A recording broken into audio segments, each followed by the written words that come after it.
Kerry Hammond, welcome to the Rocky Mountain Writer Podcast. Thanks, Mark. Thanks for having me. Great to have you on.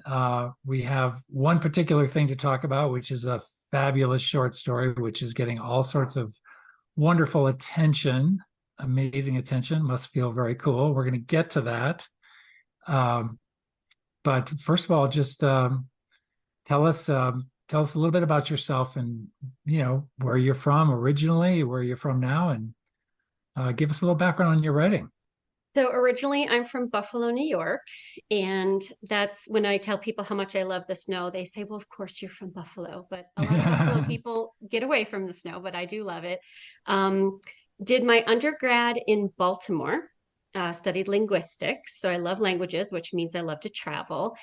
And ended up moving to Cleveland after that and went to law school. So I am a fully recovered attorney. I practiced for a little bit in Denver. When we lived in Cleveland, I met and married my husband while I was in law school. And I didn't want to take the Ohio bar. We weren't staying. So we opened an Atlas and Denver came up. And so we flew out. I took the bar and then we moved here and never looked back. We quit our jobs to move here and we absolutely love it. And we What live do you in mean? Opened an atlas. What do you mean? What do you mean? we opened an atlas and said, okay, where do we want to live if it's not Cleveland? And at one point, my husband was living in Dayton, Ohio, and it's a very small town, and he did not want to stay there. So he had been researching, and he said he looked into Phoenix, Arizona, Austin, Texas, and Denver, Colorado. And so we started with Phoenix, and I said something about green, and he said, "Oh, it's not green in Phoenix." So, and I said, "Well, I can't live there." And then we talked about Austin, and I mentioned snow, and he said, "Well, it doesn't snow in Austin." And I said, "Well, I can't live there." And so then it was Denver, and he's a big skier, so that worked out for him too. Yeah, that's skiing in Phoenix is not really why you go to Phoenix. No, Yeah. mm-mm. Or Austin, really. No, no, no, no. Right, right. And I think heat wise, you chose the best of the three too. Yes, yes. And I do. I love the snow and people in the Midwest hate it when I say that because their snow is way different. When you live in Denver, it's sunny the next day. You maybe shovel once and the sun melts the roads and the sidewalk, so it's not the same kind of snow. It's the best kind of snow. Yeah, yeah. About every 15 years, 20 years, you get something like they have back east, but it's not very typical at all. That's Exactly. for sure. Yeah, Yep. yeah. So, and just quickly, while I've got you, what school in Baltimore? I'm curious. University of Maryland. I went to the Baltimore County campus, which is smaller than the College Park campus, right outside of Wow, Baltimore in Catonsville. that's great. Yes. Very cool. And then Cleveland, what school? I went to Cleveland Marshall because I did night school, and that was the only one in the area that did night school. So I did a 4-year program. Yeah. So And what kind of legal work did you do? And I'm asking mostly for the connection to writing crime fiction, if there's any. so when I finished law school, I didn't want to practice. So I tried really hard not to practice. I got a job with the Colorado Bar Association, and that's a organization that oversees lawyers. And I thought, well, that's the best of both worlds. And then my husband got laid off, and so I decided I needed a higher paying job, we'll say. And so I got a job working with an attorney, and just happened the ad I answered was for bankruptcy. And once I got there, I realized that that attorney was the ones all those jokes about lawyers are about, the Yeah, jokes about yeah. crooked lawyers. I thought, well, this is Yeah, the guy they wrote them about. And the other attorney and I decided to start our own firm. And so we had a bankruptcy law firm for about 8 years in Denver. We practiced out of one of those old houses in the uptown neighborhood. And it was great. We helped a lot of people and decided, neither of us wanted to do it anymore. So we shut down the firm. And as I was shutting down, I was a member of a group called the Alliance of Professional Women. And I had told sure. my husband, I'm shutting my law firm. I need a new job. And this is what I want. And I named like 5 things. And right in the middle of that, the executive director stepped down and she sent out an email to members and said, I'm stepping down if anyone's interested. And she listed all of the things the job was. And it was everything I had just told my husband. Wow. I'm like, that's my job. Yeah. And then that lasted how long? I'm still working for him. It's been Oh, eight okay. years. Mm-hmm. Gotcha, Mm-hmm. gotcha. Yeah, and it's Well, also it's a part more of a part-time. It's only 30 hours a week, and that's part of what I wanted. I wanted to write in my spare time. that's great. And just back to the bankruptcy business for a while, you must have seen people really on their in a tough part of their lives, and be able to help them through that. Yeah, and a lot of people think of bankruptcy as, the person that just charges up their credit cards and doesn't want to pay them off, and it is so not the case. It's the people who lose their jobs and can't pay their mortgage. And I imagine during COVID there was a lot of that going on. They can't pay their mortgage and they just need a chapter 13 so they can catch up and keep their house. And so that really did feel good to help those people, and that truly was the majority of our cases. Gotcha. Yeah. So take us back to your kind of, interest in crime fiction. And I need to point out, for those who are listening to the podcast as opposed to watching it, Kerry is sitting in front of very well stocked, fairly tall, and even above the bookcases are books that are lined with more books. Every nook and cranny. And they're all hardbacks, from what I can tell from this distance, and they look to be beautifully displayed and all that. But your interest in crime fiction mysteries goes back quite a ways. It does. I've always read crime fiction, and really almost solely. I mean, I joined a book club that was not crime because I just wanted to read other things and force myself. But I've always read crime because that's just, I don't know, I just like the puzzle. I want to be surprised at the end and find out who done it. And so I've always read it. And then when I was living in Cleveland, my sister also lived there, and she heard about this conference in Florida called Sleuth Fest. And she said, let's go to that. That sounds fun. And Sleuth Fest, if anyone's ever been, is BoucherCon is a great conference, and it's heavier on the fan base, and Sleuth Fest is heavier on the writer base. But with a lot of fan stuff thrown in. So we flew down to Florida and went to Sleuth Fest, actually met a couple of girls, and this was 20 plus years ago, who are still friends with us and we still travel with. And Wow. we went to the conference, and it was just so much fun to just be around. I'd never been in a group where everyone liked the same thing I did, like to a really hardcore extent. I mean, you could name obscure authors and they'd have read them. And it was just such a fun thing to have, be in a room with people with the exact same interest in you and just as strong of an interest. Yeah, isn't that something when you go to your first conference like that? And I've been going to BoucherCon for a while now, and yeah, it's thrilling in a way. It's energizing. It is. And every time I go to a conference, if I've taken some time off or haven't been writing a lot, I'll go to a BoucherCon and I'll come back all pepped and jazzed, and I'll get right back into it. It's very inspiring as well. Yeah. Now I should know this, but were you just in San Diego at BoucherCon? No, I was not at the San Diego BoucherCon. I think I had a conflict. I haven't been Yeah. in a few years, but I'm scheduled for the Nashville one. Great. Excellent. Mm-hmm. Very cool. Yeah. So what about the writing side? So that's the reading side, but when did you start to put words together and telling stories? So when I went to that first Sleuth Fest is when I really, really thought, hey, I could try this. But it wasn't for a few years later that I actually started to do it. And I started with short stories just because a full-length novel is daunting, and I haven't finished one yet. So I give you all kinds of credit because I've read your books, Mark, and they're awesome. Oh, And the thanks. fact that you can finish a whole book. And so I started with short stories, and I liked the whole arc of them that can go in such a short period of time.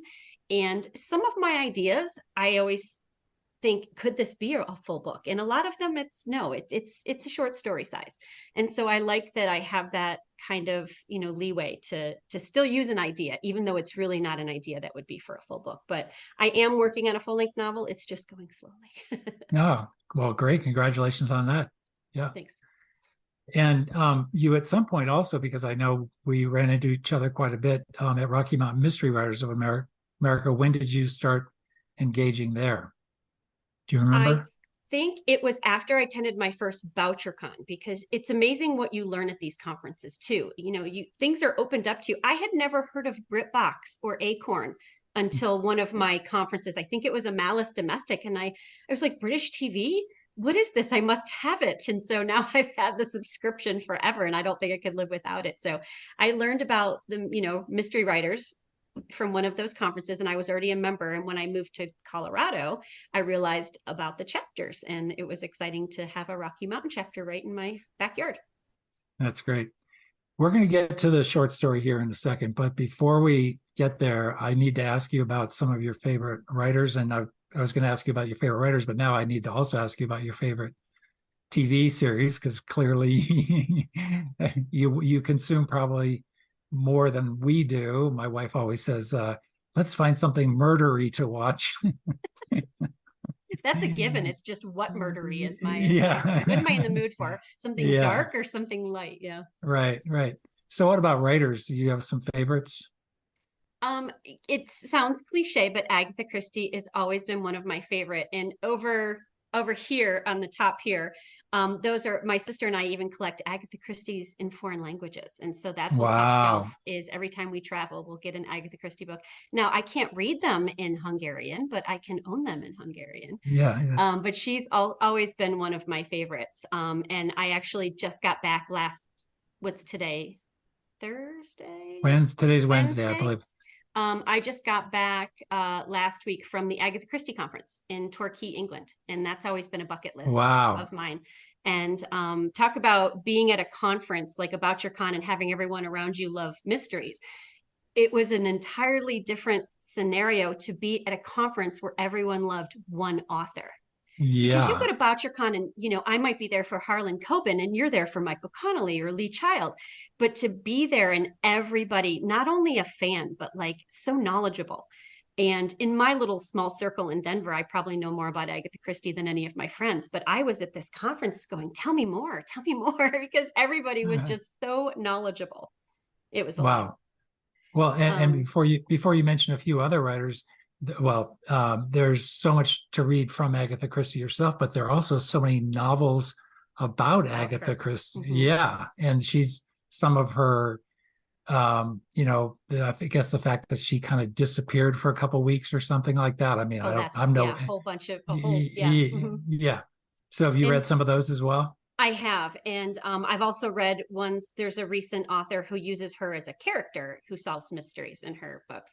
One of the panels at this conference was led by John Curran. I don't know if you know that name, but he's the No. one that wrote the Secret Agatha's Secret Notebooks, and the Agatha Christie family, her grandson, let him live at her house in Greenway in Torquay and go through her 73 notebooks and write the book. Wow. And Wow. so he did a panel on all of the side stuff. And so he did slides and everything of books about her, books about her movies, books about her plays. And that was really fascinating too, to see how much it's not really fan fiction, but in a sense, right? Because they're using Yeah. her as their topic. You must have been in heaven. I felt like a kid in a candy store. We Yeah. call it my husband and I call it my field of bees. There's a video from the 90s. I want to say it's Blind Melon, and it might be called Rain. And it's this little girl and she's dressed as a bee and she's walking through town and she's walking up to these people on the street dancing, and they're looking at her like she's crazy because she's dressed as a bee and she's maybe 8, and she's walking through town and she's getting really distressed, very discouraged, and she's doing her bee thing, and she gets to this field and she looks and there are like 100 people in the field all dressed as bees, and she opens the gate and she has this look on her face and she runs into this field and starts dancing with them. And so whenever I find a place that I feel like I'm with my people, my husband and I say it's my field of bees. That's a great description. I love it. Well, there's an Agatha Christie connection to your short story, and we're going to get there in a Mm-hmm. second. But how about a couple other writers and maybe a favorite TV series or two? So my other favorite writer, and unfortunately these two I'm naming are deceased, is Elizabeth Peters. Yeah. Because I'm also a big, big, big fan of Egypt and all of that kind of history. And so her Egyptian series with Amelia Peabody, and even her series from starting in the 70s with Vicky Bliss, which isn't really murder mystery, they're more kind of adventure. I just love her writing. And then a third, also deceased, MC Beaton. I'm a fan of the Agatha Raisin and the Hamish Macbeth books. I like a lot of British stuff. Yeah. And a lot to read with Beaton. You have a ton of titles to go through. And still Yeah. continuing with, I want to say, her son writing Okay. them. Yeah. Huh. Okay. So yeah, those are my tops. And Yeah. if you look also over my shoulder, you can see the tiny little tip. It's like a little yellowy white tip over there, over here. That is Barbara Mertz, who wrote as Elizabeth Peters. That is her pith helmet. Oh, that wow. she wore in Egypt, and I won that at an auction. Her daughter donated it to the Malice Domestic Conference because we were honoring Elizabeth Peters. And that is Barbara Mertz's pith helmet that I have to find a better way Wow. to display proudly. That's great. Wow. So I'm Well, grateful. one thing about Agatha Christie, the in terms of just her sort of the intellectual side of putting together these puzzles and thinking them through, and of course they were, to me, they were so original at the time and just groundbreaking. And very couple of them were very, very controversial. Obviously, I don't need to tell Mhm. you, but her writing style is so different than anything you come across today. And to some people, that's a little off-putting. It's sort of you can't quite dial it in because the style has changed. Yeah. So much stylistically has changed. Obviously, you enjoy that style. I do. I do. I Yeah, like a lot of the books. It's funny. I will read historical fiction, but I really prefer the fiction that was just written back in the day, like some of the other British authors like Dorothy L. Sayers and Nio Marsh and, things like that. I just love the way they're written. And yeah, yeah. that's great. But then you All pick up a right. Ruth Ware, completely different, right? So, Yeah, and I love her too. So that's great. Well, all right. So we've been teasing this enough. Before we get to it too much, I just want to say thank you for sending me a copy of the story this week. And I read it. Obviously, it's not very long, but it was just instantaneously a grabber. And you really got me with the twist at the end. It is a knockout, and it's just no wonder it has done so well. So I want I want you to kind of set it up and give us the background on it and tell us if that title was intentionally meant to echo Strangers on a Train from it Patricia was. Highsmith. Okay. All Yeah, right. another little shout out. So yes, Yeah. Strangers on a Train is wonderful. I mean, I've watched the movie, I've read the book. So yeah, Strangers at a Table. And it started because I had registered for Sacramento BotcherCon, and as you know, that got canceled for COVID. And I was going to take the Amtrak from Denver to Sacramento. And I had booked my husband and I a sleeping car. He'd never been to the conference. We were going to go together, and it didn't happen. And so if I can't travel on a train, I'm going to write about a train. And I love train travel in general. Me too. Whenever we go to Europe, I try to work in an overnight sleeper car because that's just so fun. And so that's where the idea came from. And the idea of telling each other about a mystery and helping people solve. I mean, that's the kind of conversation I want to get into on a train, with strangers. It never happens, but I'd love to sit down and just talk to strangers about, a crime that you've experienced that either was or wasn't solved. Do you have something in your life that is a crime that wasn't solved that if you were asked that question on a train, you'd be able to I spin don't. a, okay. I Yeah. don't. And so Interesting. that's why I had to make some up. Yeah. Yeah. Yeah. And so you've got this group on a train, and we won't give too much away at all. And it's clear that they're strangers, most of them, and they get a little backstory on each of them, but not a whole heck of a lot. And you just sort of make it feel so natural that this kind of a conversation could have taken place. And then what's I think is really neat is you have one that gets quote unquote just solved or at least discussed to a certain point, and Mhm. then you throw at us something that we think is probably because we like patterns as readers, we think it will reach the same rough conclusion, and then you blow it all up, so to speak, in a way. But then after you blow it up, you come at us with a twist. So I want to know, and the twist goes right down to the last line. It's a really beautiful, beautiful short story. How did you develop the plot, I guess, of the story? I outline for the book I'm writing, I outline, but for short stories, I don't. I usually have the setup, like on the train and what's going to happen. And then I have the ending, but I don't know how I'm going to get there. And so as I write, it just comes out. And then obviously I go back and edit if it doesn't make sense. But it just Yeah, kind of comes to me as I'm writing, because once you're, as you know, as a writer, once you're immersed in your story, things come to you. So, you might put the pencil down one day, or the typewriter away, and then you come back to it the next day, and as soon as you get back into it, things come to you because you're back into your universe or your world that you've created. Yeah, that's great. So you finished the story, and tell us the whole journey now of getting it in the first anthology, and then it got picked up, and I'll let you tell So everybody it where was it wound up. Yes. So at first, it was accepted for the Malice Domestic Anthology, and Malice Domestic is a conference that's always in Southern Maryland, and it's where the Agatha Awards come from, because it centers on traditional mysteries and cozy mysteries, and I just love that genre. That's kind of my happy place, is listening or reading Eh, to a real cozy. So did you submit when they put out a request for Yeah. just a typical anthology, like send us your story? Exactly. Um, So my first story that I ever got published was also at a Malice Domestic, and it was in the Murder Most, or sorry, Mystery Most. I always say Murder Most, Mystery Most Geographical, and I did a story that took place over in France, in the town that they ski in the movie Charade with Audrey Hepburn. And there's a scene at the ski resort and in France, and that's where I set my story. And then this was Murder Mystery Most Diabolical. And that's what I submitted Strangers at a Table for. And it was accepted, and it was published in the anthology, and they did a signing for us at the conference, and it was really great. And then a year later, I get an email from Otto Penzler, and I know the name Otto Penzler. I know his work, and I know his press and everything.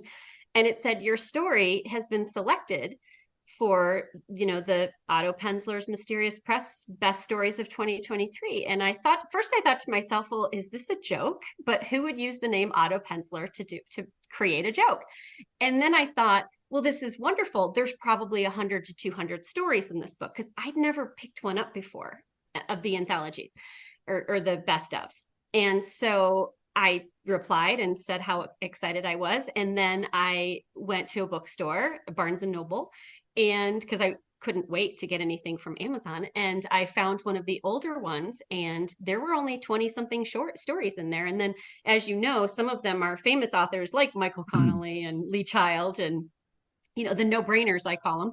And so it meant even more when I found that out. I was just absolutely amazed. yeah, wow.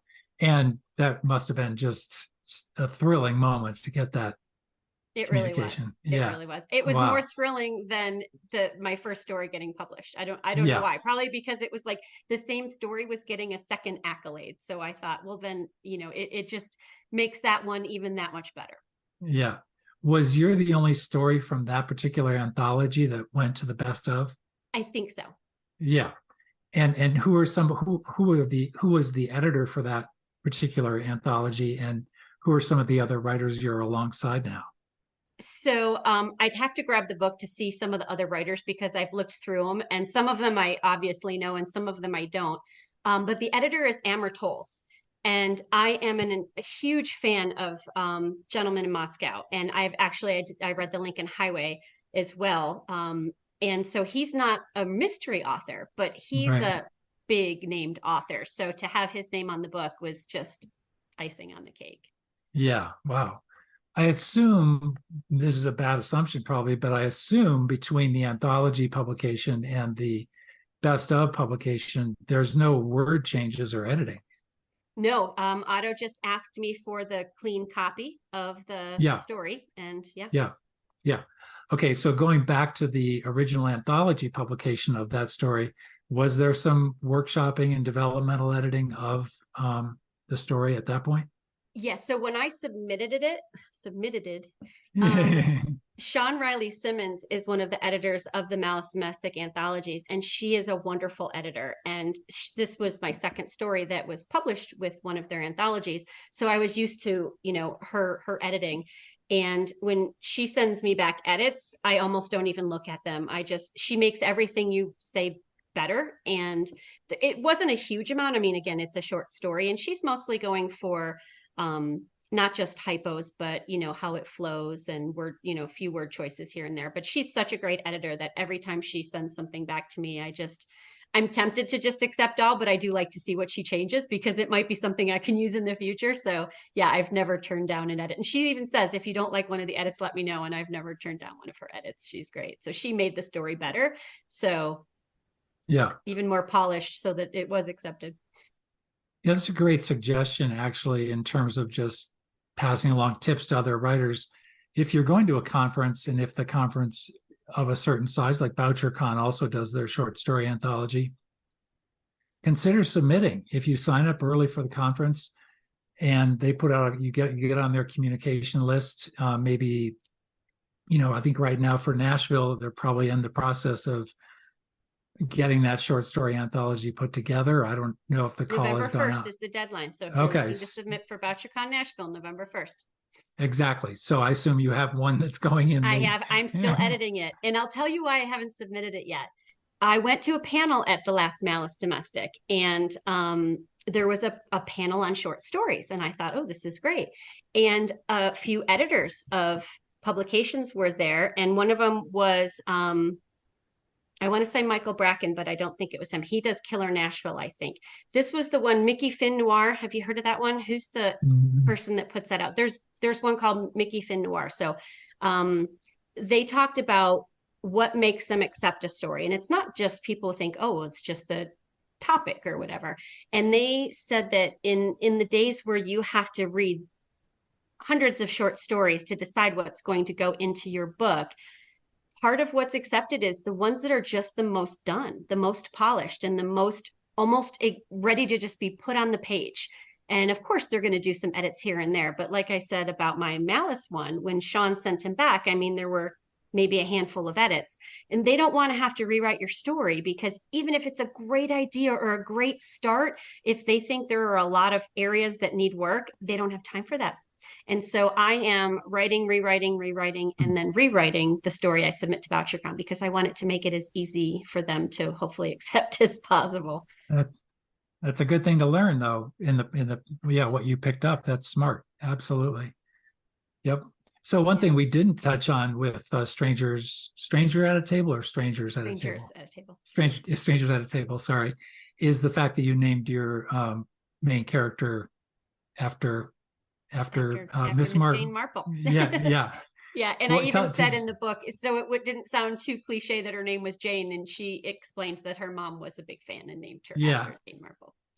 and in a way, the second I read it, I said, okay, you've set the stakes really high by doing that. So you're kind of setting yourself up in a way, but it's a good way to say, I'm going to deliver something that's equal to that standard.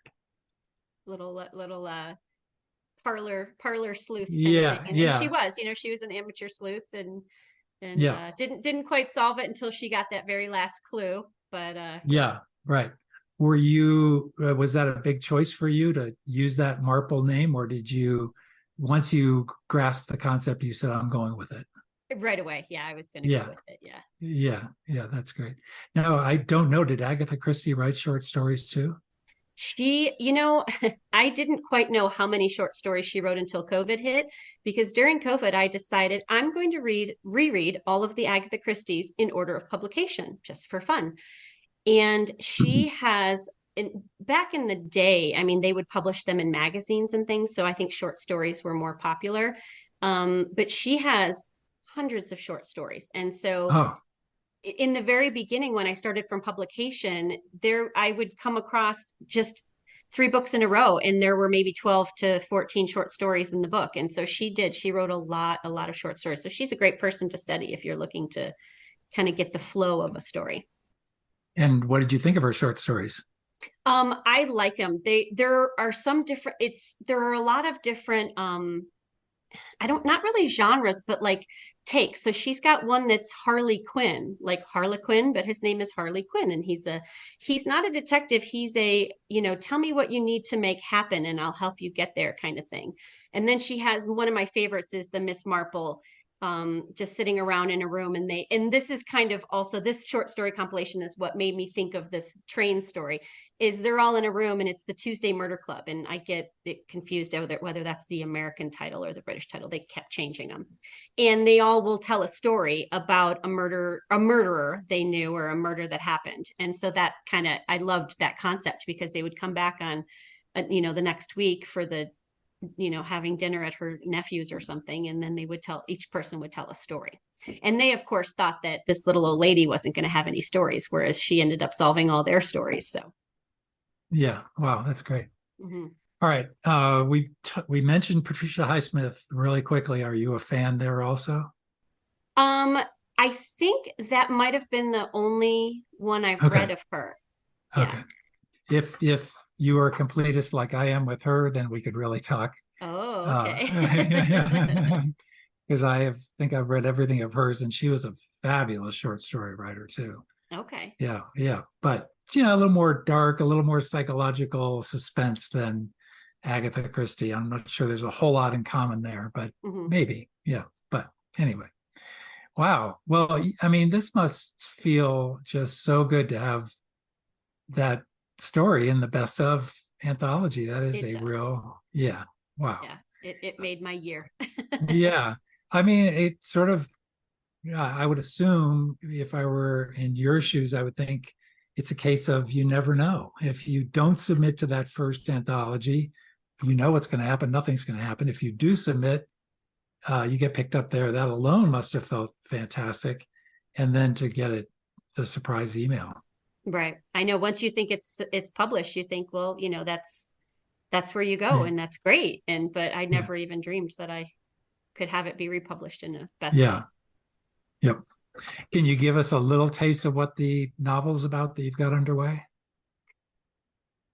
So I have two. One of them's not mystery, which is one of them's more kind of rom-commy if it were going to be a movie. But the other one is more of a cozy mystery, and it's a brother and sister. And it takes place in Washington, D.C., because he's a mapper. Is it contemporary?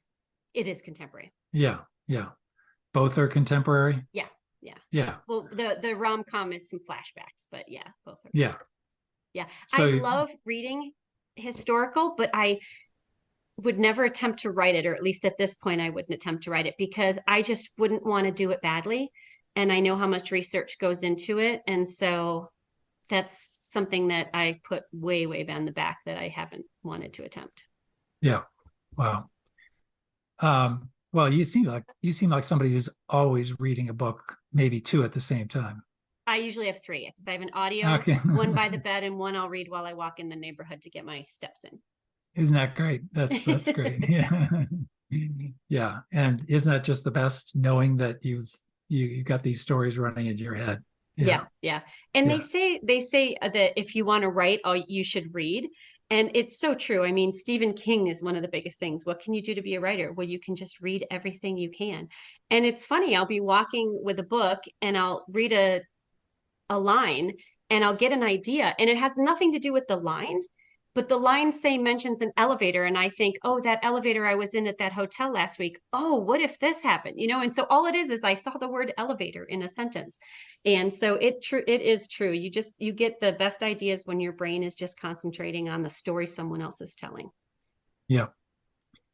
Well, Kerry, this has just been absolutely fantastic, energetic conversation. Thank you so much. Before we let you go, we always like to wrap up with just you've already mentioned lots of books and ideas for suggestions, but is there maybe one other book or one other writer you'd like to shine a little light on? The so one well so two of the best books I read in this past year were Daisy Darker. I want to say Alice Feeney. I'm going to get the authors wrong.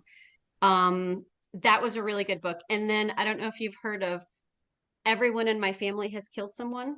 Oh yeah, I've heard of Okay, that so one. yeah, Benjamin. Again, I'm so horrible. Like I'm going to be that person that hates it when someone can't get my name right. Yeah. Those were two of the books that I've read recently that were really good. And then the other one was The Maid by Nina Prose. And for some reason, I remember her name, but that was one of the best. I would say more traditional because it wasn't a thriller. And I was so excited to see that she has another book coming out in that series. So Yeah, and I just saw online today actually that she just hit 1 million copies with The Maid. with The Maid, oh, good for her. Yeah, Totally well deserved. yeah, that's Yes, great. a Very new good. new character, new type of character, and just a really good story. I really liked that book. Excellent. Kerry, I think we could talk all day, but thank you for your time on the podcast today. And Absolutely. best of luck with completing both of those novels. Thanks, Mark. Thanks for having me.